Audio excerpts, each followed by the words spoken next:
Hay tres posiciones. ¿Qué quiere decir con manos levantadas? Es que reconoces al Padre. Levanta sus manos al cielo.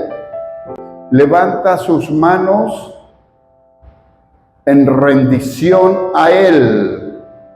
Y levanta sus manos para recibir de Él. Tres posiciones en las manos en alto. Para alabarlo, para rendirme delante de Él y para recibir de Él todo lo que Él envía. Porque dice la palabra de Dios que Él todo lo que nos da proviene del cielo. Él abre las puertas y las ventanas del cielo para que abundemos y sobreabundemos en bendiciones. Sencillo. ¿Y dónde es que tenemos que hacer esto? Delante de la presencia de Dios. ¿Y dónde estamos? En la presencia de Dios. Señor, asimismo colocamos delante de ti a nuestros hijos, a nuestros nietos, a nuestros familiares cercanos y lejanos, y especialmente a todos los que no pudieron venir, que aunque se esforzaron en venir, pero no pudieron. Que tu bendición los alcance, Señor, en el nombre poderoso de Jesús. Hemos estado en la serie. Es la tercera predicación que es sobre la depresión. La primera que vimos fue Abraham. Vimos después las depresiones ¿de quién? De David. ¿Cuáles depresiones? Depresiones que vinieron a David por ser y creer que era el patito feo de la familia, donde todo el mundo lo rechazaba. Donde el papá, la mamá, los hermanos, todo el mundo lo rechazaban. Y eso es donde sucedió cuando Dios mandó al profeta Samuel a ungir al nuevo rey de Israel. Y su padre dijo, estos son todos mis hijos, pero no hay otro más porque el que es no está aquí. Ah, bueno, hay otro por allá, pastoreando las ovejas. O sea, ese no era hijo de él. Claro que era hijo de él, pero lo menospreciaba. Y lo veía como lo más feito y todo. Y cuando llegó David delante de los ojos de Samuel, y lo vio de hermoso parecer, de unos ojos hermosos, de un color hermoso, lo vio con los ojos de Dios. Y eso fue una gran enseñanza para el profeta Samuel, ya que él había visto con sus ojos al rey de Israel, Saúl, porque era grande y era de bien parecer y era fuerte, lo vio con porte de rey. Ahora veía a uno delgadito, que para los ojos de los padres era feito, pero lo veía con la hermosura y con los ojos de Dios. Luego vimos la depresión que viene a nosotros por el éxito. Hay éxitos que deprimen, como el éxito que tuvo David al vencer a Goliat, y las mujeres decían, Saúl derrotó a miles, a sus miles, y David a sus 10,000. Y eso le costó una depresión y una persecución por 7 años, viviendo en cuevas y huyendo de Saúl. El éxito también te puede llevar a depresiones. Luego vemos cómo fue que se deprimió David. ¿Por causa de qué? De la muerte de su niño, producto de adulterio, fornicación, asesinato, mentira, premeditación. Todos los pecados graves los hizo David de un solo viaje. Y eso le costó la muerte de su hijo, y la depresión y la depravación de su familia, donde violadores, uno asesina a su hermano, muerte, prostitución y todo lo que le vino a David. Hoy vamos a ver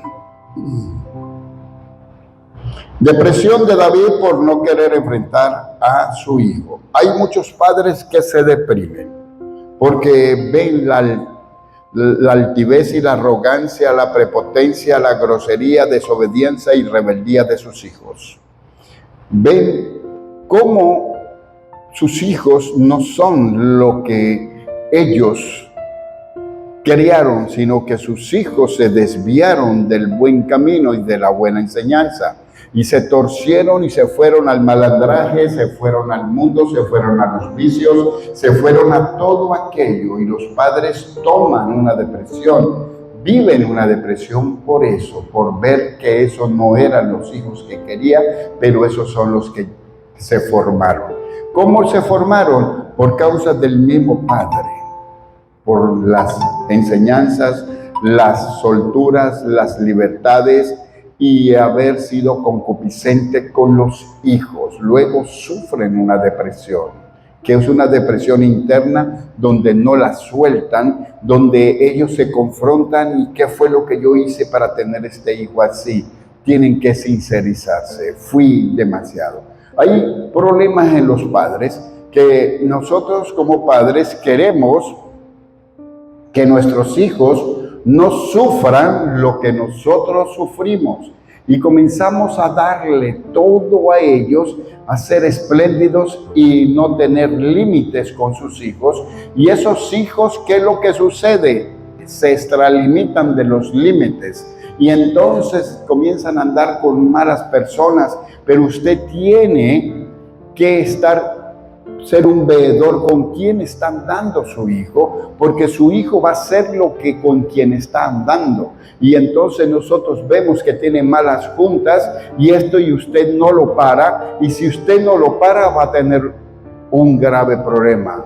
Va a vivir en una depresión porque usted no sabe cuándo va a ser el día que le digan mataron a tu hijo. Es necesario que nosotros como padres estemos claros de estas depresiones. Esta depresión es silenciosa. Esta depresión la cargan los padres dentro porque les da vergüenza echarla para afuera. Tenemos cuántos hijos fueron la vergüenza de sus padres. ¿Cuántos de los que estamos escuchando esta predicación aquí en la iglesia y por las redes se sintieron que fueron la vergüenza de su papá y de su mamá? ¿Cuántos padres están sufriendo esa depresión por tener un hijo que no saben de él, que no está en malos pasos y todas estas cuestiones? Y viene una depresión. Señor, pero este no fue el hijo que yo crié. Se echó a perder.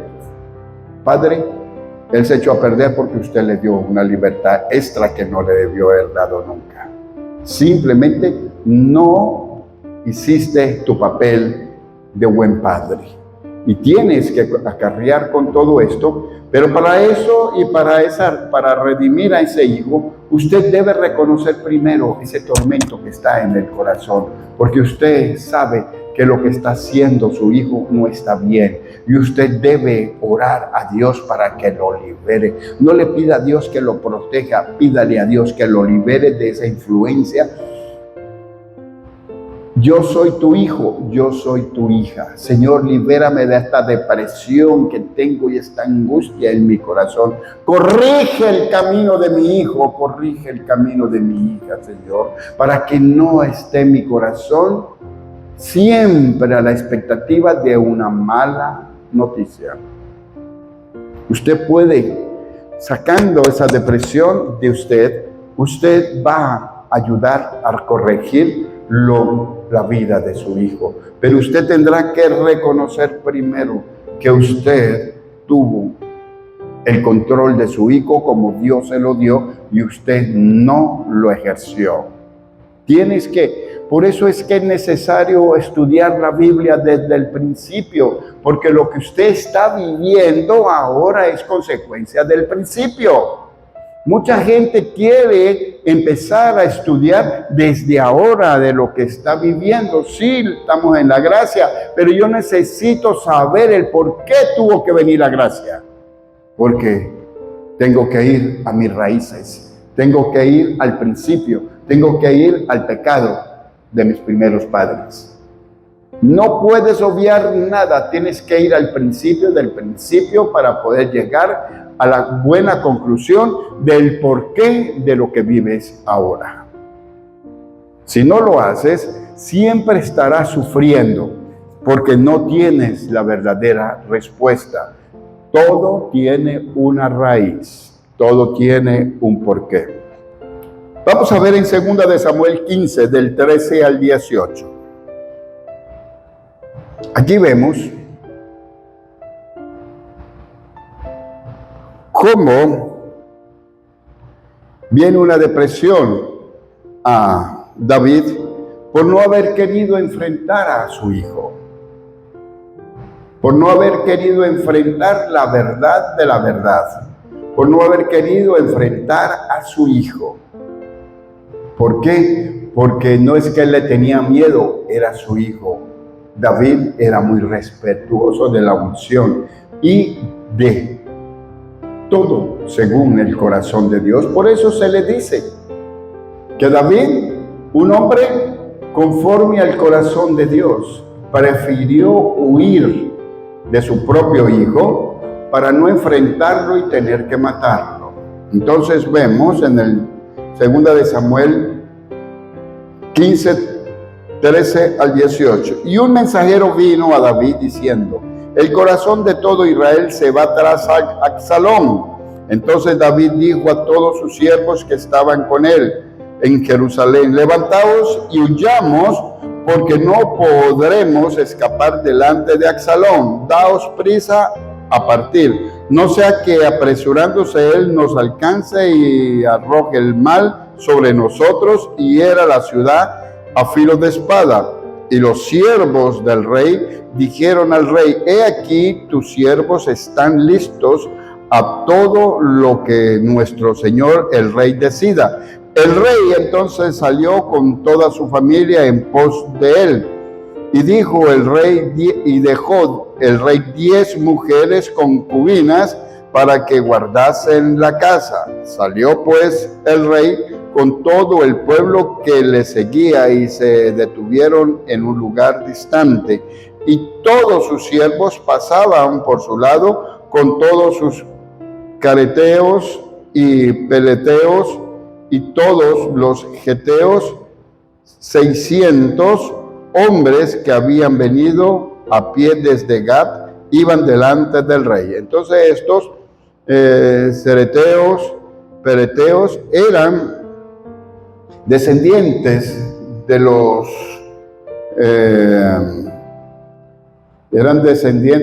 los filisteos y eran muy bravos y eran fieles. Entonces los reyes contrataban a esta gente para que fuesen sus guardaespaldas, porque ellos eran fieles. Y todos pasaron. David, en vez de enfrentar a su hijo, y habría una guerra, y lo seguro era que Absalón iba a morir en manos de un guerrero suyo o hasta de sus propias manos, prefirió huir. Y eso le siguió en la carrera de su vida de la depresión. No ha habido un hombre más deprimido en esta tierra que David. David todo el tiempo estuvo en depresión. Si no era por una cosa, era por la otra. Siempre en depresión. Si no era por causa de la guerra, era por causa de las conquistas, era por la causa de su pueblo, era por causa de su familia, y la familia de él fue la que más depresión trajo. Entonces, él tuvo que huir de Absalón. ¿Y Absalón quién es? Absalón es una influencia que destruye la familia, que destruye ministerios. Un día vamos a estudiar, y si ustedes quieren, ustedes pueden meterse en internet y buscar influencia de Absalón o espíritu de Absalón. Usted va a entender y va a comprender que es un demonio destructivo que estuvo en ese muchacho para destruir a David. Y David no quiso enfrentarlo, prefirió huir de su reinado para no enfrentar a su propio hijo en medio de esa depresión. Y 600 hombres fieles a David se fueron con él. Pero qué tristeza, qué tristeza. Él, por su convicción de tener un corazón conforme a Dios, no enfrentó a su propio hijo. ¿Usted qué hubiese hecho? ¿Defiende su reinado? ¿Desciende el legado que Dios le dio? ¿O usted hubiese huido? ¿Qué hubiese hecho usted? Si usted sabe muy bien que si usted no hubiese huido, tendría que destruirlo a su propio hijo. Y Absalón, sabiendo el corazón de su padre, le quiso arrebatar el reinado, la corona, el gobierno.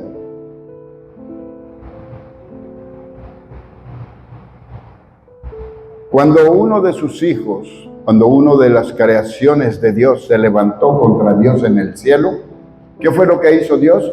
Lo echó fuera. Carácter de Dios.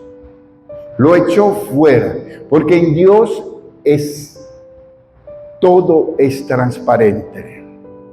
Nosotros como hijos de Dios, si hacemos cosas malas, vamos a conseguir la mano de Dios cerrada. Si hacemos cosas buenas, vamos a conseguir a Dios con la mano abierta. ¿Cómo lo quieres recibir? Entonces, vemos cómo esta depresión que vino a David, si sabiendo David que él podía visualizar el fin de su hijo. Él podía visualizarlo. Que el fin de su hijo, ¿qué sería? La destrucción de su propio hijo. Pero él estaba esperando que eso sucediera. Pero él no lo quería que sucediera como lo vemos ahora. Depresión por la muerte de su hijo, opresor. Un opresor es el que quiere tomar las cosas a juro, llevándose a todo el mundo por delante. Segunda de Samuel 18:18 al 19:2. Dice la palabra del Señor. Segunda de Samuel 18:18 al capítulo 19:2. Y en vida de Absalón había tomado y erigido una columna la cual está en el Valle del Rey, porque había dicho: yo no tengo hijo que conserve la memoria de mi nombre. Y llamó a aquella columna por su nombre, y así se le había llamado columna de Absalón hasta hoy. ¿Qué fue lo que hizo David? ¿Dónde incitó a su hijo a hacer lo que hizo? Fue que él erigió, o sea, hizo una columna donde en esa columna representaba. ¿Y qué decía esa columna? Yo no tengo hijo que conserve la memoria de mi nombre, porque sabía lo que había hecho ya Absalón. ¿Qué fue lo que había hecho Absalón antes? ¿Cómo se llama el que mató a su hermano? ¿Ah? Absalón había hecho cosas malas. Y Absalón era un asesino. Entonces, David ya había dicho que Absalón no lo iba a sentarse en el trono. 19. Entonces, Ahimaas, hijo de Sadoc, dijo: correré ahora y daré al rey las nuevas de que el Señor ha defendido su causa de la mano de sus enemigos. Respondió Joab: hoy no llevarás las nuevas, las llevará otro día. No darás hoy la nueva, porque el hijo del rey ha muerto. Entonces, esto Usted tendrá que leer este capítulo 18 para ver cómo fue que murió Absalón. Absalón tenía una cabellera muy grande y entonces pasó por debajo de un encinar y entonces quedó colgado y trabado con su cabello y no podía soltarse. Y lo agarraron ahí y lo mataron. Entonces había que darle la noticia al rey. Versículo 21. Y Joab dijo a un etíope: ve tú y di al rey lo que has visto. Y el etíope hizo reverencia ante Joab y corrió. Versículo 22. Entonces Ahimaas, hijo de Sadoc, volvió a decir a Joab: sea como fuese, yo correré ahora tras el etíope. Y Joab dijo: hijo mío, ¿para qué has de correr tú si no recibirás premio por las nuevas? 23. Mas él respondió: sea como fuere, yo correré. Entonces le dijo: corre. Corrió pues y Ahimaas por el camino de la llanura y pasó delante del etíope. Y David estaba sentado entre las dos puertas y el atalaya había ido al terrado sobre la puerta del muro, y alzando sus ojos miró y vio uno que corría solo.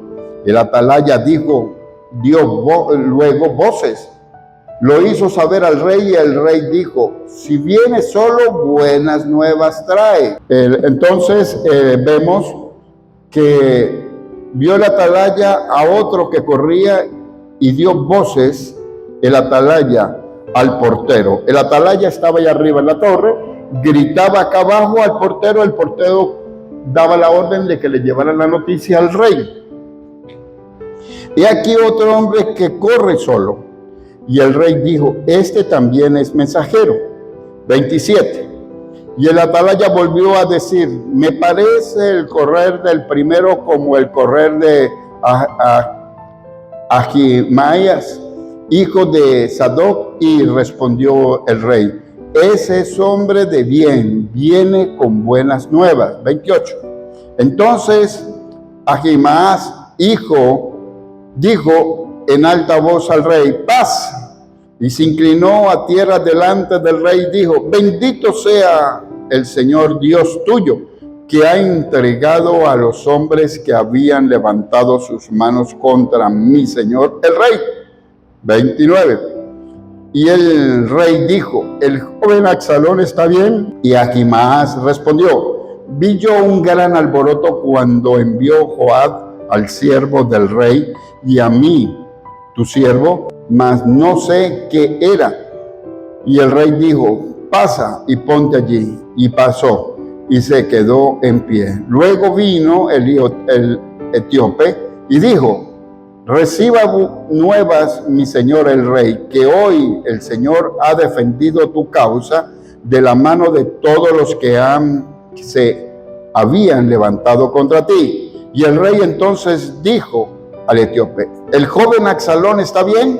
El etíope respondió: como aquel joven sean los enemigos de mi señor, y el rey y todos los que se levanten contra ti para mal. Entonces el rey se turbó porque se dio cuenta que Absalón había muerto, y subió a la sala de la puerta y lloró. Vino otra depresión por una muerte. ¿Cuántos son conducidos a la depresión por la muerte de un familiar, un amigo, o la muerte hasta por un perro o un gato? Aquí está. Y entonces, y lloró.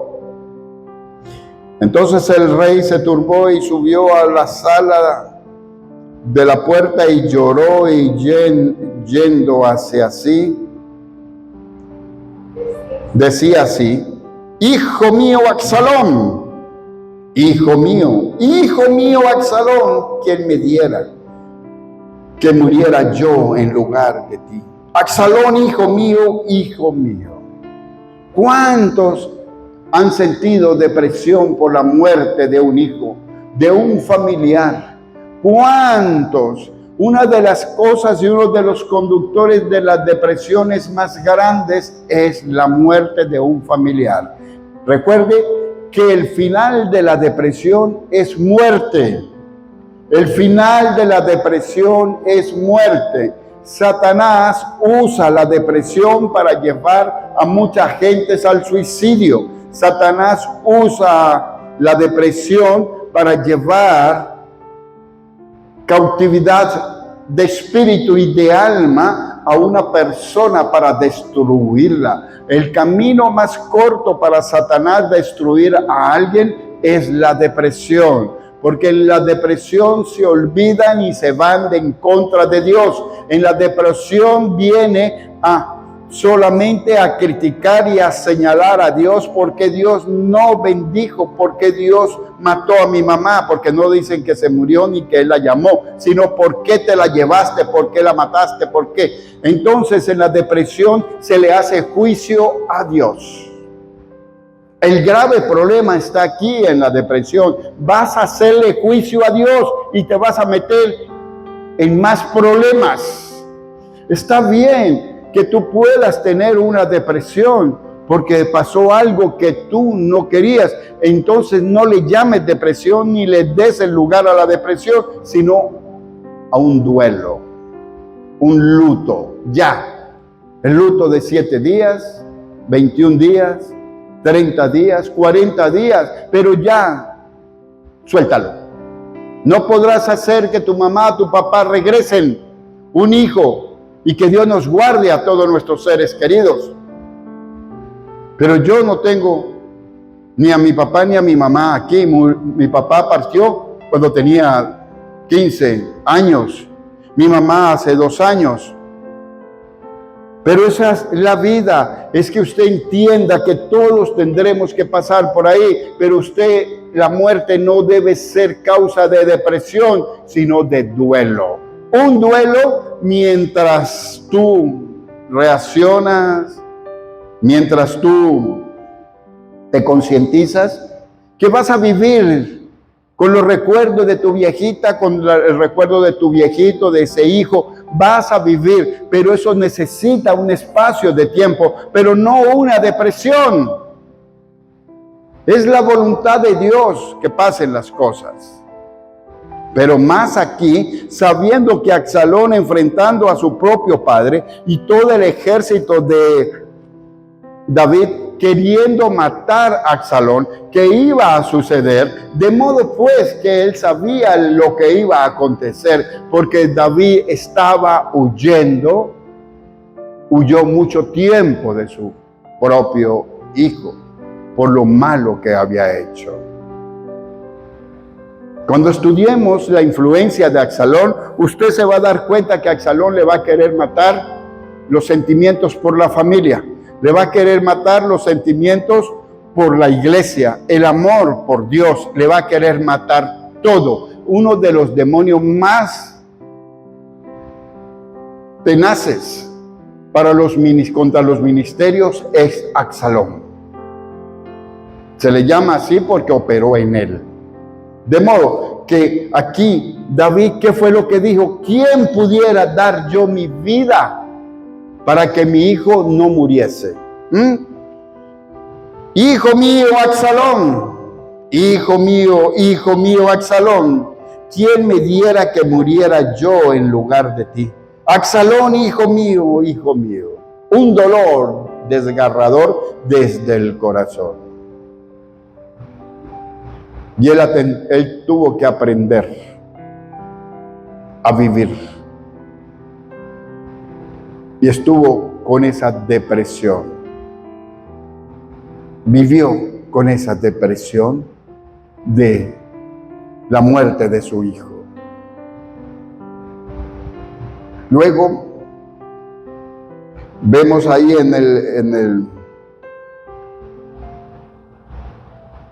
ahí mismo en 2 de Samuel, ahora 19, 1, 2. Dieron aviso a Joab, y aquí el rey llora y hace duelo por Absalón. Entonces acá estaba una depresión, pero la noticia es que estaba de duelo en el corazón el rey, por Absalón. Y entonces, ¿qué hizo todo el pueblo? Versículo 2. Y se volvió aquel día la victoria en luto para todo el pueblo, porque oyó decir el pueblo aquel día que el rey tenía dolor por su hijo. Entonces, recuerde que David fue uno de los reyes más espléndidos para su pueblo. Y entonces, como estaba el pueblo, estaba el rey. Cuando Salomón reinó y el pueblo vivió una de las mejores épocas que se han podido vivir en esta tierra, en cualquier parte del mundo. Porque con Salomón no hubo guerras. Salomón fue político, fue sabio. La sabiduría de Dios hacía que estuviera en paz con todo el mundo. Y solamente por su sabiduría todo el mundo quería ser socio y tener amistad con Salomón, porque ellos no le temían a las armas que tenía Salomón, le temía era a la inteligencia y la sabiduría, porque en él estaba la sabiduría de Dios. Eso hizo que los reyes del mundo se unieran a Salomón y le rindieran pleitesía, dándole hijas, niñas, dándole muchas riquezas. ¿Para qué? Para que él no fuera con la sabiduría de Dios a destruirlos a ellos. Sé sabio y todo el mundo estará y querrá estar contigo para que tú con tu sabiduría no vengas contra ellos, sin necesidad de pelear. En la vida cotidiana, una persona que tiene sabiduría no necesita tener rencillas, no pelea. Dios le baja. Si tiene la sabiduría de Dios, Dios le va a darle estrategias para que venzas a tu contrincante, para que venzas tu competencia, para que venzas lo que te está haciendo daño. Con sabiduría. Sabiduría. Él va a llevarte donde venden más barato, para que tú vendas más barato, donde no pueden vender tus competidores, porque el precio que tú estás vendiendo es el precio que ellos compran. Sabiduría. Para vencer necesariamente necesitamos la sabiduría. Como en esta hora, en el nombre de Cristo Jesús, te pedimos tu sabiduría, Señor, para confrontar todo lo que estamos viviendo. Que tu sabiduría venga a nosotros. Que tu sabiduría venga y se manifieste y nos dé las estrategias para vencer a nuestros contrincantes en el nombre poderoso de Jesús. Especialmente a todos los que tienen un corazón entenebrecido, torcido, un corazón contra nosotros. Señor, tú has prometido que tú pondrás a todos nuestros enemigos postrados delante de nosotros. Pero no es en nosotros, sino en tu Hijo que está en nosotros. Señor, que así sea, que veamos la destrucción de todos los que nos desean el mal y que tú les des a ellos el doble de los que ellos nos desean a nosotros. Dales el doble, Señor. Todo el que ha hecho brujería, todo el que ha hecho malos pensamientos y ha querido hacer cosas en su mente deseándonos mal, Señor, dales el doble. Dales el doble y libéranos a nosotros. Dales la porción de ellos y la porción que ellos querían para que se manifestara en nosotros. Que ellos tomen el doble en el nombre poderoso de Jesús. Esta es una de las formas que usted debe orar contra sus enemigos, siendo que usted esté claro que tiene gente que le odia, gente que le quiere ver quebrado, gente que le quiere ver destruido. No lo vaya a hacer porque usted quiso hacerlo. Tenga cuidado porque eso vendrá contra usted. Sino que usted esté consciente de que esta persona quiere su mal. Que usted esté consciente que esa persona está haciendo algo para destruirlo. Esa persona comercialmente está haciendo cosas para destruir su negocio. Que usted esté consciente. Pero si usted no está consciente, tenga cuidado porque ese doble le puede caer a usted. Tenga mucho cuidado. Estoy haciendo la advertencia del poder de esta oración. Otra depresión de David. entra en depresión por transgredir su dependencia. Yo dependo de Dios. Dios es mi dependencia. Y David quiso saber con cuántos soldados contaba.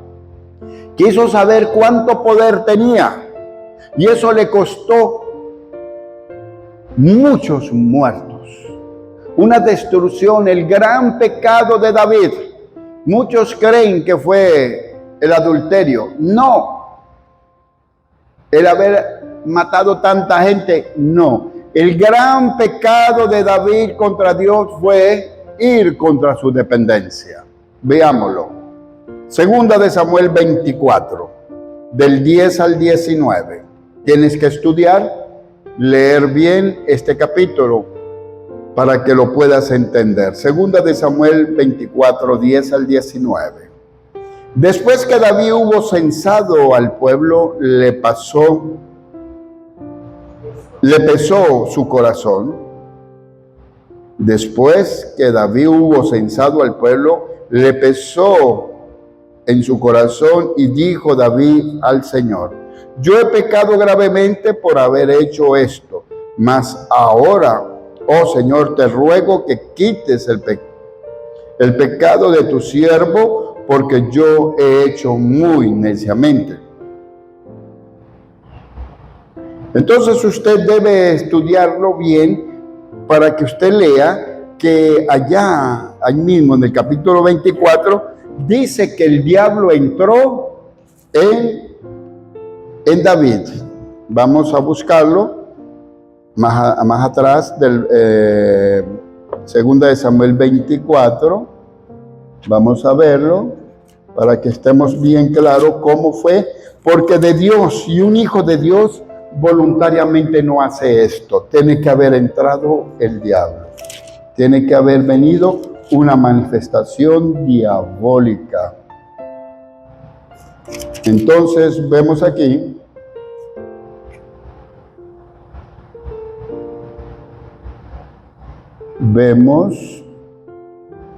en el 24:1, volvió a encenderse la ira de Dios contra Israel e incitó a David contra ellos a que dijese: ve, haz un censo de Israel y de Judá. Y vino el rey de Joás, general del ejército que estaba con él, y recorre ahora todas las tribus de Israel y mandó a censar todo. Posiblemente nosotros hacemos algunas cosas malas y Dios mismo cobra por lo que hizo, porque Dios se enciende en su vida y manda ciertas cosas a nuestras propias vidas. Cuando hacemos cosas que no están en el corazón de Dios, bien vistas, entonces Dios mismo entra en furor, entra en ira, y Él mismo te va a cobrar. Él mismo va a incitar que te vengan cosas tremendas. Entonces vemos en 2 de Samuel 24, 10, 19. Después que David hubo censado al pueblo, le pesó en su corazón y dijo David al Señor: yo he pecado gravemente por haber hecho esto. Mas ahora, oh Señor, te ruego que quites el pecado de tu siervo, porque yo he pecado muy neciamente. Y por la mañana, cuando David se hubo levantado, vino palabra del Señor al profeta Gad, diciendo, vidente de David, diciendo: ve y di a David, así ha dicho el Señor, 3 cosas. 21:1. En Primera de Crónicas dice: pero Satanás se levantó contra Israel e incitó a David a que hiciese censo de Israel. Entonces quiero que entiendan cómo lo dice aquí. En Segunda de Samuel volvió a encenderse la ira de Dios contra Israel e incitó a David contra ellos a que dijese: ve, haz un censo de Israel y Judá. Entonces, ¿qué fue lo que hizo Dios? Lo incitó que fuera contra el pueblo de Israel por haber hecho las cosas malas. Pero ¿qué pasa? De que ya había entrado al corazón de David esto, pero Satanás se levantó contra Israel. ¿Contra David? No, contra Israel, porque el que hizo lo malo fue ¿quién? El pueblo de Israel, e incitó a David a que hiciese censo de Israel. Para los estudiosos, ahí les dejo esas dos. ¿Por qué? Porque mucha gente en teología quieren, esto es una de las dos, estos dos versículos confrontan a cualquier estudioso. ¿Por qué Dios,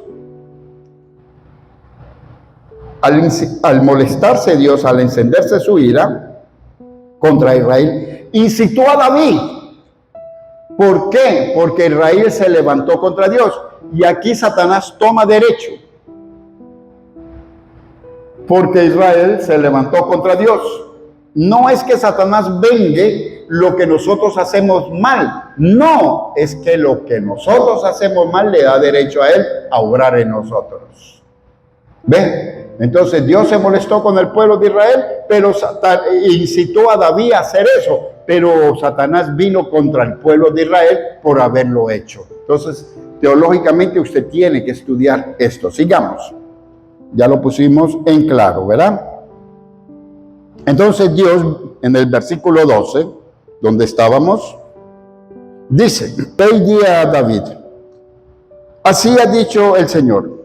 Qué hermoso, qué compasión, qué amor de Dios por David, qué amor tan grande, que llega y le dice, David, pecaste, la embarraste, pero yo tengo que cobrártela, no te la puedo pasar por debajo, pero te voy a dar 3 formas que te la voy a hacer. Tú escoge. ¿Qué tal que Dios te diga eso a ti por lo que has hecho? Que me lo diga a mí por lo que hemos hecho. Entonces, ¿qué fue lo que le dijo? Así ha dicho el Señor, 3 cosas te ofrezco. Tú escogerás una de ellas para que yo haga. La primera. Entonces vino pues Gad a David y lo hizo saber y le dijo, ¿quieres que te vengan 7 años de hambre a tu tierra? Oye, puso a pensar David, 7 años de hambre. Entonces viene la segunda. O que huyas 3 meses delante de tus enemigos y que ellos te persigan. Hombre, si casi toda la vida de David estuvo huyendo. 3 meses más no quiere decir nada. Si estuvo por años huyendo de Saúl y de su hijo. Y aquí le ofrecieron 3 meses. Pero él sabía la amargura, la depresión que es ser perseguido. Y él no quería eso para él. Bueno, yo tengo experiencia de estar huyendo. 3 meses eso no es nada. Pues he dicho eso. Pero él sabía el dolor y la amargura que hay en el corazón de una persona deprimida por ser perseguida. Él conocía lo que es la depresión, él conocía lo que es estar en cuevas, él conocía lo que era estar arrastrándose y escondiéndose y huyendo. Pero él, ¿qué sigue? Vamos a la tercera. O que 3 días haya peste en tu tierra. Piensa ahora y mira que responderé al que me ha enviado, dice el profeta. Entonces David dijo a Gad, es grande, en grande angustia estoy. Angustia. Una persona en depresión está en una angustia que no consigue la puerta, aunque la tenga al frente, no la consigue.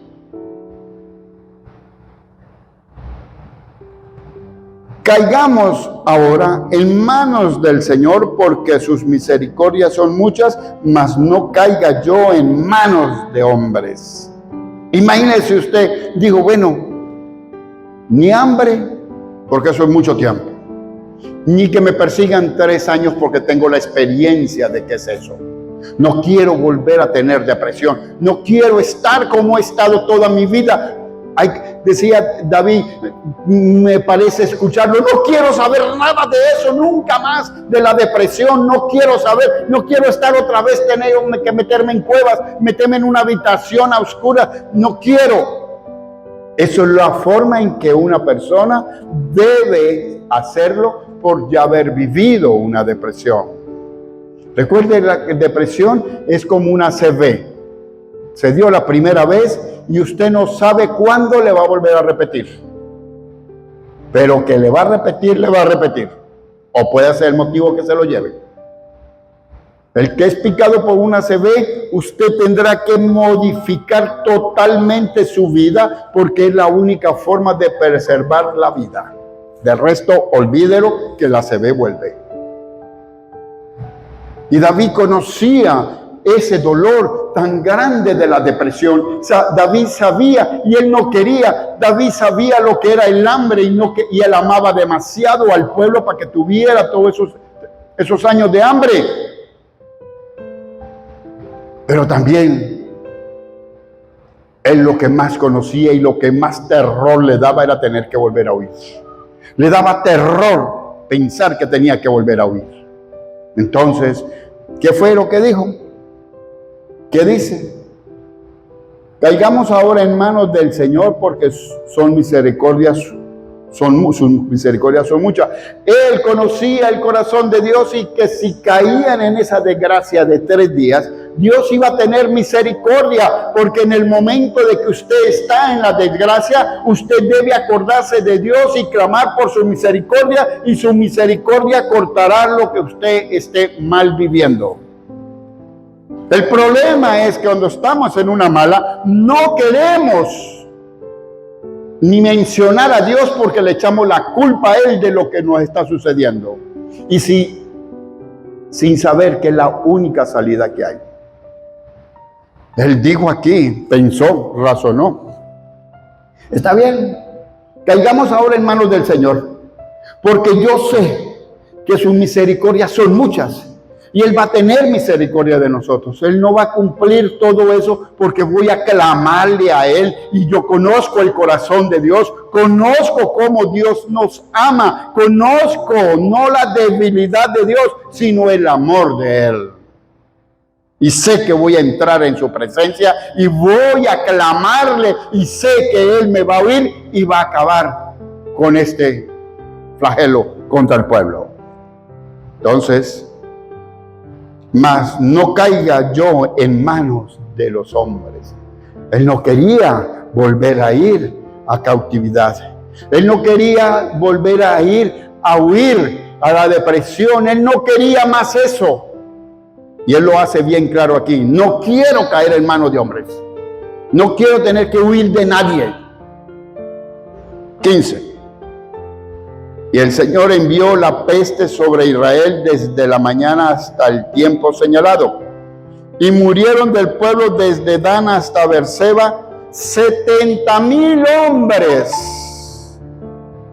Y cuando el ángel extendió su mano sobre Jerusalén para destruirla, el Señor se arrepintió porque tuvo misericordia, como lo había predicho David en su corazón.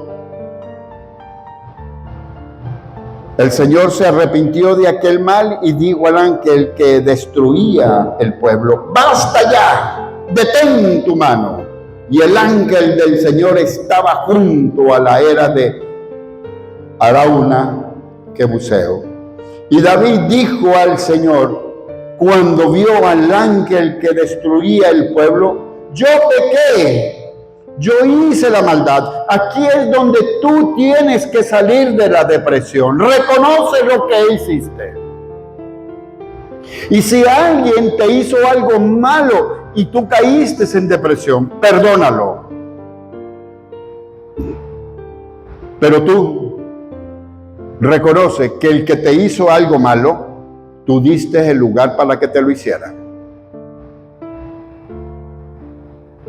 Cuando muchas personas, mujeres, caen en depresión porque el esposo se fue, porque el esposo hizo esto, por qué, por esto y por esto, por esto. ¿Quién fue el que le permitió que el esposo hiciera todo eso? La mujer misma. Recuerde que lo que alguien me haga, el culpable soy yo. Lo incité a hacerlo.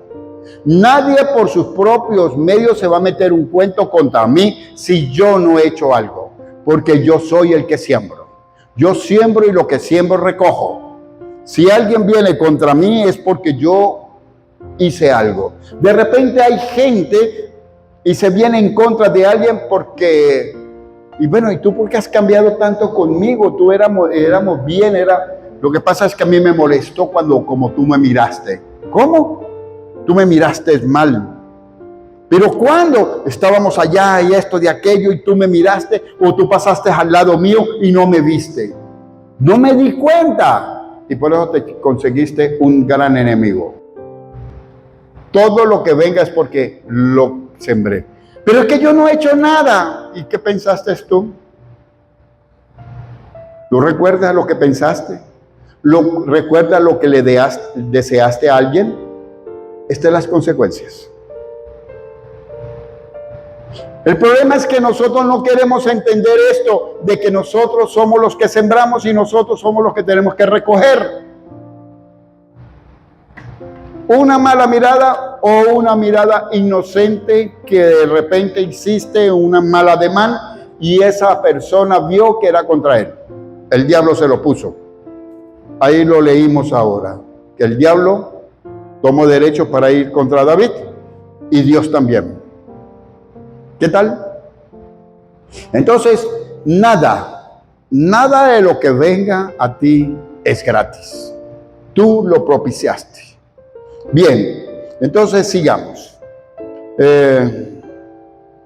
Y el 17, David dijo al Señor. David dijo al Señor cuando vio al ángel que destruía al pueblo: yo pequé, yo hice la maldad.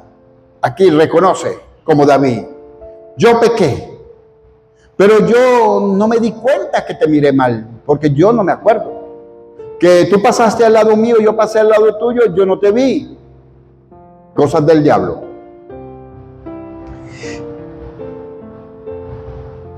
Yo pequé, yo hice la maldad.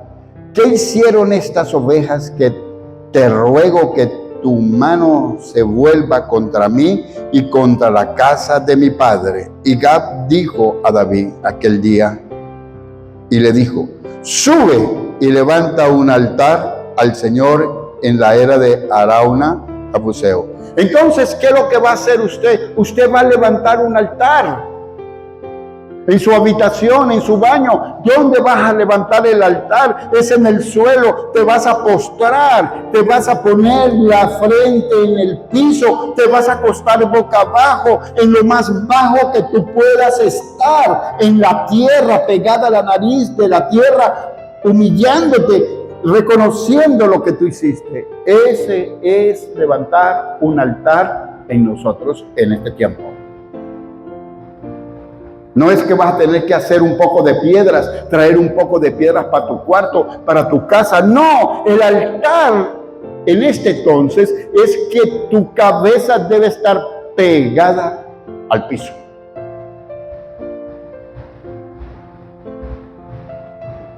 Entonces, si tienes alguna dificultad, levanta altar. Pega. Acuéstate boca abajo.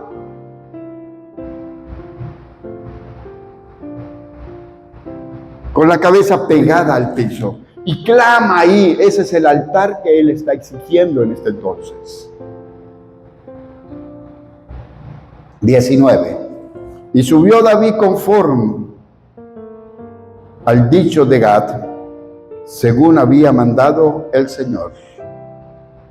Entonces aquí tenemos cómo nosotros podemos salir de todo esto.